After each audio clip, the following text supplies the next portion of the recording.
TRS ప్రభుత్వం అలాగే మోసం చేసింది, ఈ ప్రభుత్వం కూడా అలాగే మోసం చేసిందని మహిళలు చెప్పుతుంటే చాలా బాధాకరం అనిపిస్తుంది. మహిళలకు పెద్దపీఠం వేసి మీకు ఇచ్చిన హామీలు వెంటనే 100 రోజుల్లో పూర్తి చేస్తానని చెప్పిన సీఎం రేవంత్ రెడ్డి గారు ఇప్పటి వరకు దాని గురించి మాట్లాడింది లేదు, దానికి ఒక కమిటీ వేసింది లేదు, దానిపై దృష్టి సారిస్తుంది లేదు.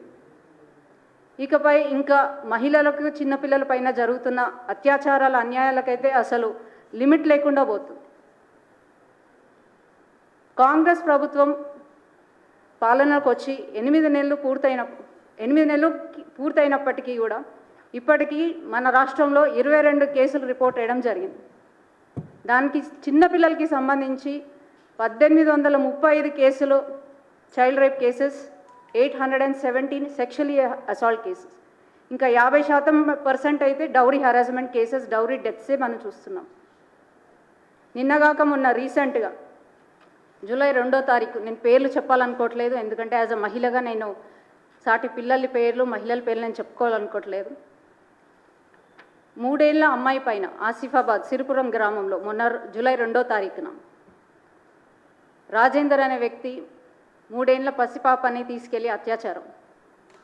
అలాగే నిన్నగాక మొన్న మియాపూర్లో బతుకు తెరువు కోసం హైదరాబాద్కి వచ్చిన యువతిని తోటి కలీగ్స్ అయిన వారు మద్యం తాయించి, కూల్ డ్రింక్స్లో మద్యం కలిపి తాయించి 4 గంటలు కార్లో చిత్రహింసలు పెట్టి మన చూసిన మర్చిపోక ముందుకే డైలీ అత్యాచారాలు, డైలీ అన్యాయాలు.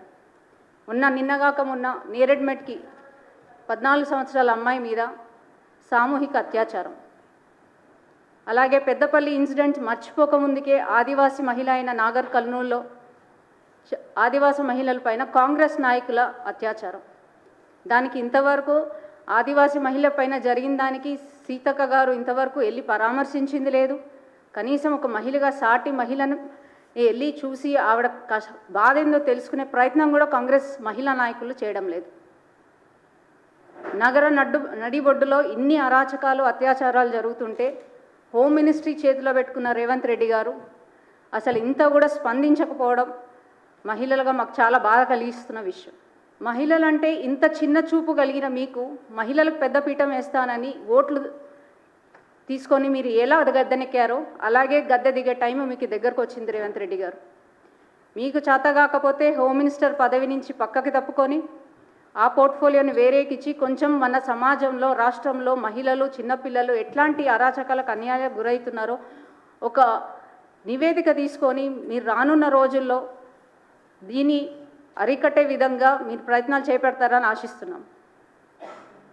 అలాగే గంజాయి మత్తులో విచ్చలవిడిగా డ్రగ్స్, గంజాయి విచ్చలవిడిగా తెలంగాణ వ్యాప్తంగా ఇంతకుముందుకు ఎన్నడూ లేనంత విధంగా యువకులు దాన్ని బారిన పడి వాళ్ళ జీవితమే కాకుండా దాంట్లో మహిళల్ని, చిన్నపిల్లల్ని కూడా వాళ్ళు ఏం చేస్తున్నారన్న విచక్షణ జ్ఞానం లేకుండా ప్రవర్తిస్తున్నారు.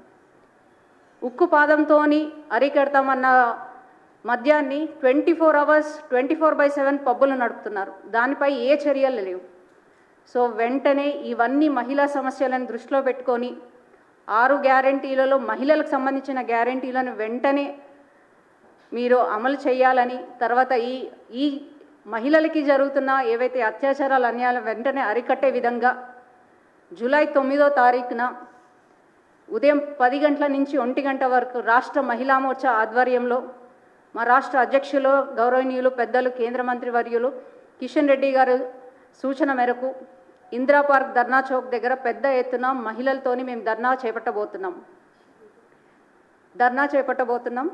దీనికి పెద్ద ఎత్తున మహిళలందరూ పాల్గొని ఈ యొక్క ధర్నాని విజయవంతం చేయాల్సిందిగా ప్రతి ఒక్క మహిళని కోరుతూ, ఇకనైనా కాంగ్రెస్ ప్రభుత్వం మహిళలు వాళ్ళకి జరుగుతున్న అన్యాయాలకి, వాళ్ళకి ఇచ్చిన గ్యారంటీలకి వెంటనే మీరు సమాధానం చెప్తారని ఆశిస్తున్నాము.